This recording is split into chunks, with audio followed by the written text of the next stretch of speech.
On the very first day when a poor maid went to clean the house of a millionaire, she saw something that changed her life forever.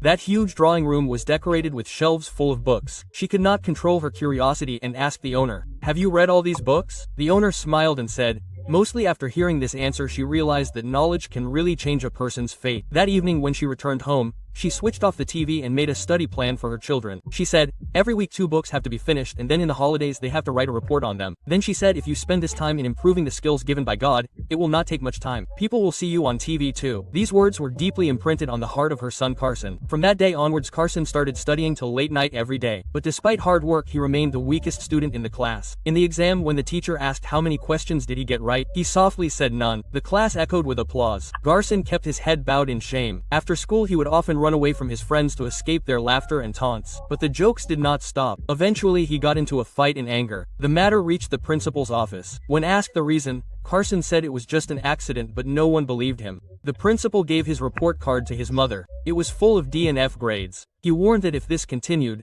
they would have to expel him from school. On the way home, Carson was filled with guilt. He promised his mother that he would never fight again. But what about studies? His mother said sternly, "You are not using your brain at all. If you keep getting these grades, you will be cleaning floors in factories all your life and this is not the life I want for you."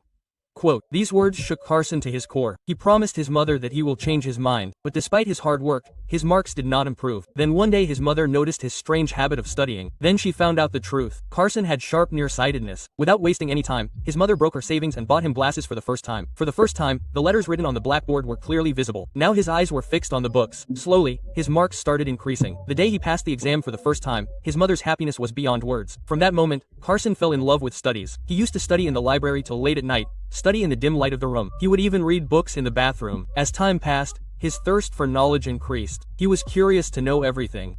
Even taking a simple stone, he read all the books on stones that he could find. And this curiosity came in handy one day. In the science class, the teacher picked up a black stone and asked, "Can anyone tell its name?" The whole room became silent. Then Carson raised his hand. The obsidian teacher was surprised. Carson explained in detail how this stone is formed. His knowledge was so deep that even the teacher was stunned. After the class, the teacher showed him the microscope and asked him to look at it. At that very moment the doors of a new world opened in front of Carson. Now his passion for gaining knowledge increased even more. After 4 years, the boy who once used to sit on the last bench of the class, now stood in the front and became the topper. His mother proudly saw him receiving the prize on stage. There was happiness in her eyes and pride in her heart, and after years of hard work, Carson got a full scholarship to Yale University.